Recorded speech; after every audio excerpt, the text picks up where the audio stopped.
Uy, Crystal. Bakit? Sabi sa akin daw ni Jeko.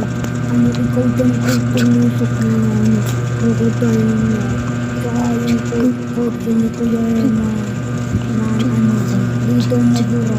Ganda naman yun. Taktin niya. Pati ko yan ninabangan. Ganito sa akin yan. Nga talaga sinabi niya. At saka sabi niya, Crystal, ikaw daw yung tumayo dun sa kanto, di mo daw pitburan. Tsaka ni mo minumura ka niya, ni Kuya Maka. Gayon. Talaga? Oo. Pati hindi akong gumanti sa kanya. Wasak yun sa akin. Tara, puntahan natin.